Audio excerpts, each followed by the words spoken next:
அண்மை செய்தி அதிமுக முன்னாள் அமைச்சர் சி.வி. சண்முகம் செய்தியாளர்களை சந்தித்து வருகிறார்.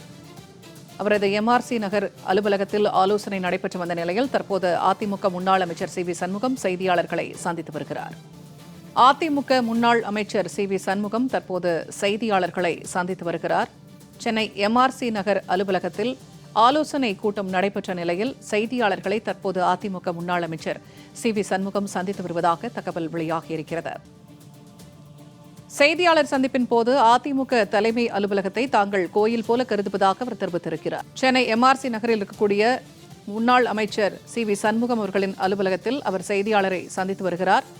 அதிமுக தலைமை அலுவலகத்திற்குள் தாங்கள் யாரும் செல்லவில்லை என்றும் அதிமுக தலைமை அலுவலகத்தை கோயில் போல கருதுவதாகவும் அவர் தெரிவித்திருக்கிறார்.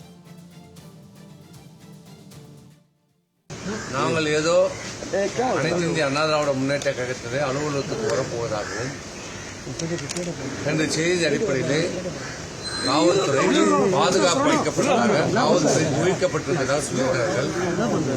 ஒன்றை சொல்லுகிறோம், இந்த ரத்தம் அதிமுக ரத்தம்.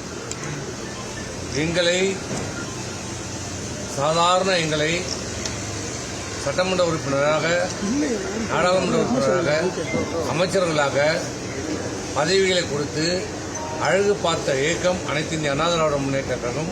புரட்சித் தலைவர் எம்ஜிஆர் அம்மா அவர்கள் கட்டி காப்பாற்றிய இந்த இயக்கம், அந்த இயக்கத்துடைய கோயிலாக நாங்கள் மதிக்கப்படுகிற அனைத்து இந்திய அண்ணா திராவிட முன்னேற்ற கழகத்தின் தலைமை கழகத்தை நாங்கள் எங்களுடைய கோயிலாக நினைத்துக் கொண்டிருக்கிறோம்.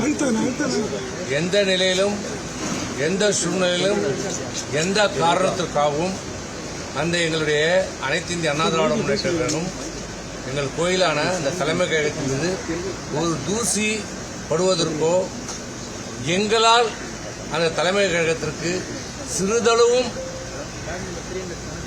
பாதிப்பு ஏற்படுவதற்கோ நாங்கள் அனுமதிக்க மாட்டோம்.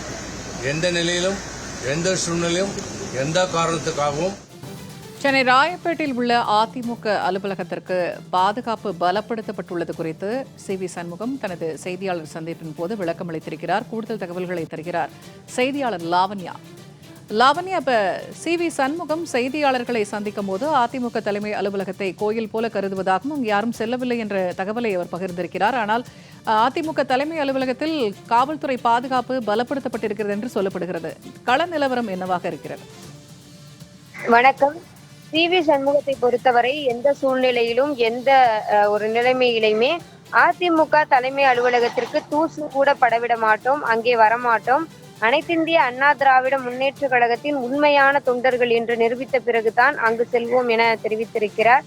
ஆனால் காலை முதற்கொண்டே அண்ணா திராவிட முன்னேற்ற கழகத்தினுடைய தலைமை அலுவலகத்தில் போலீசாரினுடைய அந்த எண்ணிக்கையானது அதிகமாக இருக்கிறது. போலீசாரினுடைய கட்டுப்பாட்டில் இருக்கிறது. சென்னை ராயப்பேட்டையில் உள்ள அதிமுக தலைமை அலுவலகத்திற்கு 100க்கும் மேற்பட்ட போலீசார் குவிக்கப்பட்டு பாதுகாப்பு பணியில் ஈடுபடுத்தப்பட்டிருக்கிறார்கள். அதிலும் குறிப்பாக அதிமுகவில் எஸ்.பி. வேலுமணி தலைமையிலான சட்டமன்ற உறுப்பினர்கள் 25 பேர் தாவேகாவிற்கு ஆதரவு அளித்திருந்தனர். இதனைத் தொடர்ந்து எடப்பாடி பழனிசாமி, எஸ்.பி. வேலுமணி, நத்தம் விஸ்வநாதன், சி.வி. சண்முகம், விஜயபாஸ்கர் உள்ளிட்ட 26 மாவட்ட செயலாளர்களினுடைய அந்த கட்சி பொறுப்பையே பறித்தெறிந்தார். அதே நேரத்தில் நாங்கள் அதிமுகவில் தான் இருக்கிறோம், எங்களது கட்சி பொறுப்பை பறிப்பதற்கு எடப்பாடி பழனிசாமிக்கு அதிகாரம் இல்லை என்று எஸ்.பி. வேலுமணி தரப்பினர் கூறி வருகின்றனர். இதன் காரணமாக அதிமுக இரண்டாக தற்பொழுது பிரிந்துள்ளது. அதிமுகவினர் இடையே ஏற்படக்கூடிய இந்த பிரச்சனை காரணமாக அதிமுகவினுடைய தலைமை அலுவலகத்திற்கு காவல்துறையினுடைய பாதுகாப்பானது அதிகரிக்கப்பட்டிருக்கிறது. இந்நிலையில் தான் சி.வி. சண்முகம் செய்தியாளர்களிடம் எந்த நிலையிலும், எந்த சூழ்நிலையிலும் அதிமுக தலைமை அலுவலகத்திற்கு தூசு கூட படவிட மாட்டோம், அங்கே வரமாட்டோம். அனைத்திந்திய அண்ணா திராவிட முன்னேற்ற கழகத்தினுடைய ஒரு உண்மையான தொண்டர்கள் என நிரூபித்த பிறகுதான் அந்த இடத்திற்கு செல்வோம் என உறுதிபட தெரிவித்திருக்கிறார். தகவல்களை வழங்கியமைக்க நன்றி லாவண்யா.